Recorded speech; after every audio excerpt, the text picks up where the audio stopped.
కానీ అటెన్షన్ని డైవర్ట్ చేయడం కోసం చంద్రబాబు నాయుడు శిష్యులైనటువంటి రేవంత్ రెడ్డి ఒకవైపు అయితే మరోవైపు అనేక మంది శిష్యుల్లో ఒకడైనటువంటి మహా ఛానల్ వంశీ కూడా చంద్రబాబు నాయుడు లైన్లో ఇవాళ తెలంగాణలో చిచ్చు పెట్టే ప్రయత్నం చేస్తూ ఉన్నాడు. దీన్ని తీవ్రంగా ఖండిస్తూ ఉన్నాం మేము. ఇవాళ వంశీ చేసేటువంటి దుర్మార్గమైనటువంటి ప్రకటనలు కావచ్చు, ఆయన వ్యూస్ని న్యూస్ లాగా చదవడం కావచ్చు, నిజానికి జరగాల్సినటువంటి ప్రస్తుతం జరుగుతున్నటువంటి మీరు ఇవాళ ప్రపంచానికి వదులుతున్నటువంటి న్యూస్ ఏదైతుందో అదంతా కూడా అధికారులు బాధ్యతగా చేయాల్సినటువంటి విచారణ మేము డెఫినెట్గా వెల్కమ్ చేస్తూ ఉన్నాం. అనేక విచారణలు ఇష్టం వచ్చినట్టుగా మా మీద అప్రతిష్ట పాలు చేసేటువంటి విచారణలు జరుపుతున్నా మేము గౌరవంగానే ఉన్నాం. ఎట్టి పరిస్థితులు కూడా మేము డీవేట్ కాదలుచుకోలేదు. ప్రజలకు ఇచ్చినటువంటి హామీలని నెరవేర్చమని చెప్పడానికి మేము పోరాటం చేస్తున్నాం. కానీ ఇచ్చిన హామీలను పక్కకు పెట్టేసినటువంటి ఈ ప్రభుత్వం ఇటువంటి ఎల్లో జర్నలిజం చేస్తున్నటువంటి కొంతమంది వ్యక్తులను ప్రోత్సహించి తద్వారా మా నాయకత్వం మీద అవమానకరమైనటువంటి పోస్టింగ్లు పెట్టడాన్ని తీవ్రంగా ఖండిస్తూ ఉన్నాం. నిజానికి ఏ ఒక్క వ్యక్తి పట్ల మాకు ఎన్నడూ కూడా ఒక రకమైనటువంటి అభిప్రాయం లేదు. సంస్థలు ఏవైనా నిర్ణయం తీసుకున్నప్పుడు తప్పకుండా ఆ సంస్థల పట్ల మాట్లాడినాం. కానీ వ్యక్తులుగా ఇవాళ మాట్లాడుతున్నామంటే ఆ వ్యక్తులు చేస్తున్నటువంటి గందరగోళమైనటువంటి విషయం ఎంతకు దారితీస్తుందో చాలా స్పష్టంగా కళ్ళ ముందు కనిపిస్తున్నది. సరిగ్గా నేను చెప్పినటువంటి మహా న్యూస్ వంశీ అనేటువంటి ఒక రిపోర్టర్ చేసినటువంటి దుర్మార్గమైనటువంటి పనుల ద్వారా ఇవాళ తెలంగాణలో ఒక అస్థిరమైనటువంటి పరిస్థితి, తెలంగాణలో ఒక గందరగోళమైనటువంటి పరిస్థితి, తెలంగాణ అంటేనే గౌరవం లేనటువంటి పరిస్థితికి ఇవాళ మహా న్యూస్ వంశీ ప్రయత్నం చేయడం తీవ్రంగా ఖండిస్తూ ఉన్నాం. నేను ఇవాళ అడుగుతున్నాను మహా న్యూస్ వంశీని, ఇవాళ నువ్వు రౌండ్ టేబుల్ సమావేశం పెట్టినావు కదా, నీ ఆలోచన అంతా కూడా నువ్వు పెట్టినటువంటి థంబ్నెయిల్ అన్నీ కూడా నిన్న దాడి జరగంగానే ఎందుకు నీ టీవీ నుంచి మాయమైనాయి, ఎందుకు నీ పోర్టల్ నుంచి మాయమైనాయి, నీ ఛానళ్ళకి వెళ్ళి ఇవన్నీ ఎందుకు మాయం చేసినావు మేము ఇవాళ అడుగుతా ఉన్నాం. నిన్న మొన్నటి దాకా మా పార్టీ వర్కింగ్ ప్రెసిడెంట్ గారిని పట్టుకొని నోటికొచ్చినట్టుగా నీ కడుపులో ఉన్నటువంటి గ్యాస్నంతా కూడా, నీ దుర్మార్గమైనటువంటి మాటలన్నీ కూడా, నీకు ఇష్టం లేని తెలంగాణ వచ్చిందనేటువంటి ఒక అక్కసు నీ కడుపులో ఉంది కాబట్టి ఆనాడు తెలంగాణ వద్దని ఆంధ్ర ఎన్జిఓలతోటి ఎల్బీ స్టేడియంలో సభ నిర్వహించడానికి కారకుడైనటువంటి నువ్వు ఇవాళ తెలంగాణ వచ్చినటువంటి సందర్భంలో మళ్ళీ మీ బాసు నీ గురువు అయినటువంటి చంద్రబాబు నాయుడు ఆంధ్రలో ముఖ్యమంత్రి అయితే ఆయనకు వెన్నుదన్నుగా నిలవాలని, తెలంగాణ అస్థిరత్వంగా ఉందని, తెలంగాణలో గొడవలు జరుగుతున్నాయని ఇక్కడ ఉన్నటువంటి పెట్టుబడిదారులు చివరికి ఆంధ్రాకు పోవాలనేటువంటి ఒక కుట్ర నీలో కనిపిస్తూ ఉంది. కాబట్టి ఇటువంటి దుర్మార్గమైనటువంటి ప్రసారాలు చేస్తూ ఉన్నావు. మేము ఈ సందర్భంగా మీడియా మిత్రులను విజ్ఞప్తి చేస్తూ ఉన్నాం. మీడియా అంటే ఒక బాధ్యత కలిగింది. మీడియా హౌస్ అంటే డెఫినెట్గా సమాజానికి ఒక దిక్సూచిలాగా జరుగుతున్నటువంటి వార్తల్ని వార్తల్లాగా పంపాల్సినటువంటి మీడియాలో కొన్ని మీడియా సంస్థలు చేస్తున్నటువంటి ఈ దుర్మార్గమైనటువంటి దానికి నిజానికి మిగతా మీడియా సంస్థలు కూడా ఇవాళ తలదించుకునేటువంటి పరిస్థితి వస్తూ ఉన్నది.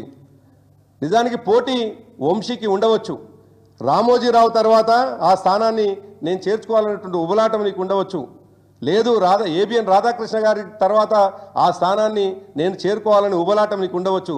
నీ ఉబలాటం ఈ రాష్ట్ర అభివృద్ధిలో భాగమై ఉండాలని ఉబలాటం. నీకు ఇష్టం లేకున్నా ఏర్పడ్డటువంటి తెలంగాణ రాష్ట్రంలో అనివార్యంగా ఈ రాష్ట్ర అభివృద్ధి వైపు నీ పని ఉండాలి. కానీ ఫక్తు మా నాయకుల మీద ప్రొద్దున లేస్తే అవాస్తవమైనటువంటి సిట్టు చేయాల్సినటువంటి విచారణ అంతా కూడా మహా టీవీలో కూర్చొని నువ్వు చేస్తుంటే ఇవాళ లక్షలాదిగా ఉన్నటువంటి కేటీఆర్ గారి అభిమానులు ఎట్లా ఊరుకుంటారు? ఎస్, తప్పకుండా కేటీఆర్ గారి మీద ఉన్నటువంటి అభిమానంతో కొంతమంది నీ పైన దాడి చేయవచ్చు. కానీ ఈ సందర్భంగా ఏదైతే ఎల్లో జర్నలిజం చేస్తున్నటువంటి కొంతమంది వ్యక్తులున్నారో ఈ సందర్భంగా హెచ్చరిస్తూ ఉన్నాం. కొంతమంది కేటీఆర్ గారిపై చేసినటువంటి అవాంఛనీయమైనటువంటి మాటలకు కొంతమంది మనస్తాపం చెంది పోయి దాడి చేయవచ్చు. కానీ ఇది ఆరంభం మాత్రమే. సూటిగా చెప్తా ఉన్నాం, తీవ్రంగా హెచ్చరిస్తూ ఉన్నాం. ఇవాళ బాధ్యత కలిగినటువంటి ప్రధాన ప్రతిపక్షంగా ఈ ప్రభుత్వం మీద మాట్లాడుతున్నటువంటి వాళ్ళుగా చెప్తా ఉన్నాం.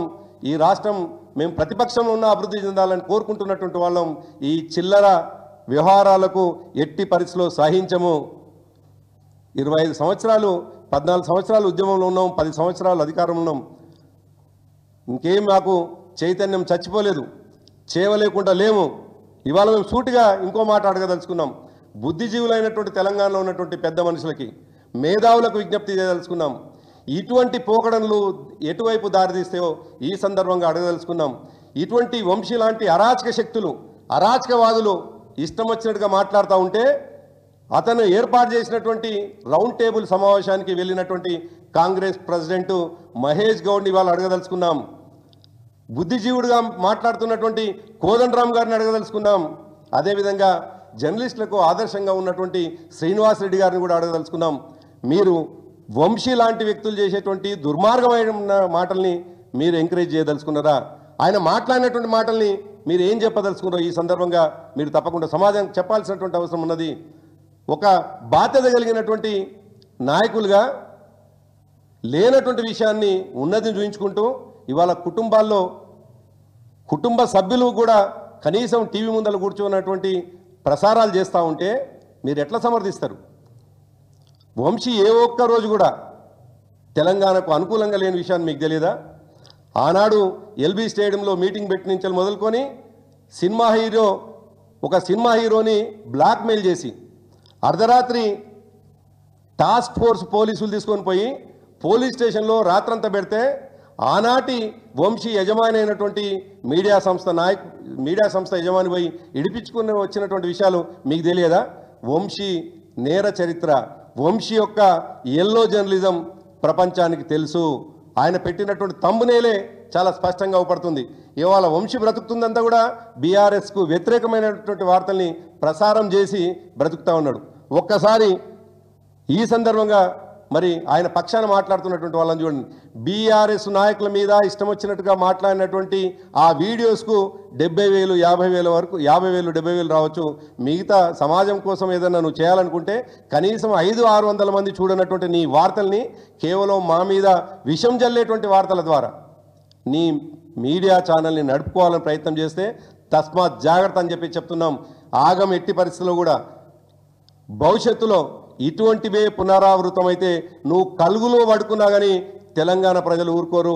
లక్షలాదిగా ఉన్నటువంటి బీఆర్ఎస్ పార్టీ నాయకులు కావచ్చు, కేసీఆర్ గారు చేసినటువంటి అభివృద్ధితో ఇవాళ ఆయన పట్ల ఒక విశ్వాసం, ఆయన పట్ల ప్రేమ చూపించేటువంటి తెలంగాణ సమాజం అంతా కూడా వెంట పడుతుంది అనేటువంటి విషయాన్ని ఈ విధమైనటువంటి ఎల్లో జర్నలిజం చేస్తున్నటువంటి కొంతమంది ఎల్లో జర్నలిజం చేస్తున్నటువంటి వ్యక్తులకు ఇవాళ హెచ్చరిస్తూ ఉన్నాం.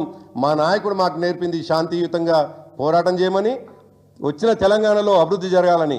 కానీ మీరు రెచ్చగొడితే చేతులు మూడ్చుకొని కూర్చునేటువంటి చేతగాని పరిస్థితిలో తెలంగాణ సమాజం లేదు అనేటువంటి విషయాన్ని ఈ సందర్భంగా గుర్తు చేస్తూ ఉన్నాం.